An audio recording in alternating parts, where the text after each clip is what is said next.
Age gap relationships, where a significantly older man dates a younger woman, trigger intense emotional reactions, particularly from women in their 30s and beyond. While society often frames their outrage as concern about power imbalances or exploitation, the deeper unspoken truth is far more uncomfortable. Many women resent age gap dating because it highlights the consequences of their own romantic decisions. This video will explore the 25 harsh realities behind why women who spent their prime years chasing casual relationships, prioritizing careers over family, or dismissing good men suddenly find themselves struggling, while the men they ignored now pursue younger, more fertile and more agreeable partners. Biology doesn't care about modern feminism or equality rhetoric. A woman's fertility peaks in her early to mid-20s and sharply declines after 30. By 35, pregnancy risks increase, and by 40, natural conception becomes significantly harder. Meanwhile, men remain fertile for decades. This biological asymmetry means that high-value men in their 30s and 40s can, and do, date younger women without sacrificing family goals. Women who delayed marriage and children now face a brutal dating market where the men they want prefer women who can still give them healthy babies. Men, unlike women, don't age out of attraction to youth. Studies consistently show that men of all ages are most attracted to women in their early 20s, regardless of their own age. Women, on the other hand, prefer men close to their own age or slightly older. This creates a fundamental mismatch in dating strategies. A 45-year-old divorced man can easily date a 30-year-old woman, but a 45-year-old woman struggles to attract a 30-year-old man. Women who spent years dismissing male preferences as shallow now find themselves on the losing side of those same preferences. In countries like China, the term leftover women describes highly educated, successful women in their 30s who struggle to find husbands. Why? Because the men they want, high status, financially stable and family-oriented, are marrying younger women instead. Women who believed career success would make them more desirable later in life are discovering a painful truth. Men don't value a woman's salary or job title the way women value a man's. They value youth, beauty, and fertility, assets that depreciate with age. Women in their 30s often complain that all the good men are taken, but the reality is more brutal. The good men were always there. They were just ignored in favor of bad boys, casual flings, or hypergamous fantasies. Now, those same men, having built careers and stability, are choosing younger women who appreciate them rather than competing with women their own age who rejected them a decade earlier. When a 50-year-old man dates a 25-year-old woman, society calls him a creep. But when a 50-year-old woman dates a 25-year-old man, she's empowered. This hypocrisy reveals the real issue. Women don't actually oppose age gaps, they oppose losing access to the men they want. If older women could easily date younger men, we wouldn't hear nearly as much outrage. Many women who partied through their 20s, avoided commitment, or prioritized career over relationships wake up in their 30s realizing they missed their prime dating years. Now, the men they once dismissed are thriving and dating younger women who didn't make the same mistakes. This realization breeds resentment, which often gets misdirected at the men rather than their own past choices.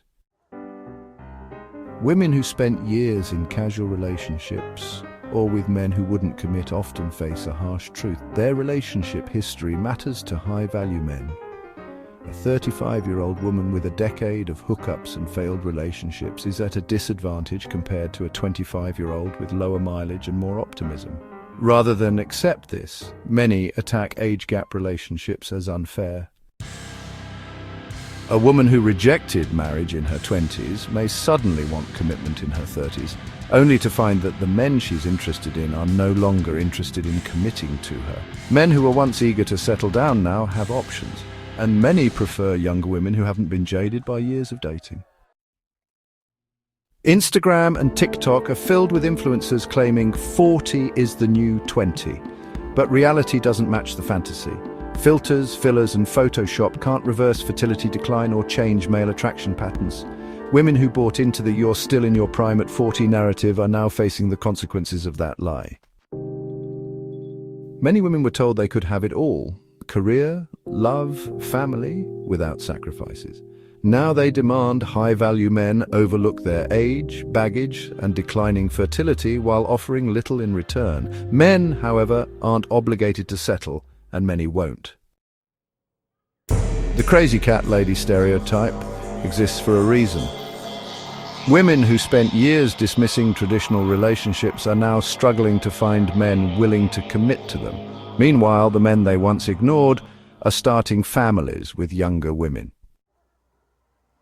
Rather than acknowledge their own dating missteps, many women blame men for being shallow or afraid of strong women. But this is just cope.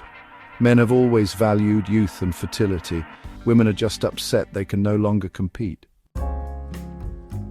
Modern feminism told women to prioritize careers, delay marriage, and not need a man. Now, many of these women are realizing too late that their independence didn't make them happy, and the men they need are gone.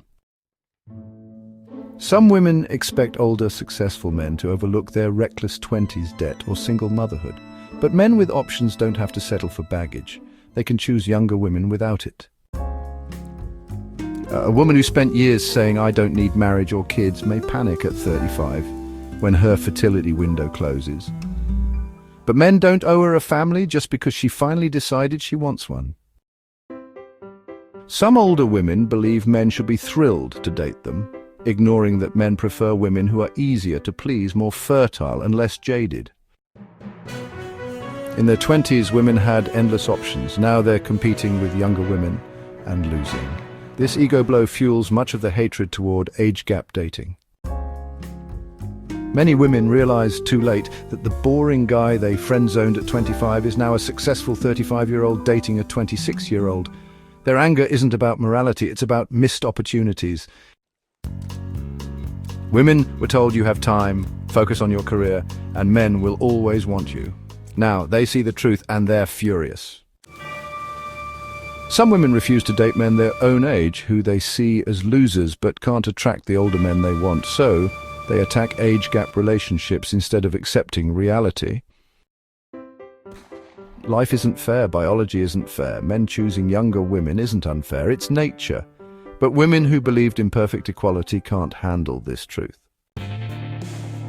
The 30s are a wake-up call. Women who delayed family suddenly realize their options are disappearing, while men's options are expanding. Older women often resent younger women for having what they no longer do: youth, fertility, and male attention. This jealousy fuels much of the age gap criticism. Women who made smart choices, married young, prioritized families, stayed selective, rarely complain about age gaps. The anger comes from those who gambled and lost. Until women accept that their dating decisions have consequences, the bitterness will continue. Age gap dating isn't the problem. It's the symptom of a deeper issue women are realizing too late: that time, biology, and male preferences don't care about modern dating fantasies. The solution isn't shaming men, it's making better choices early.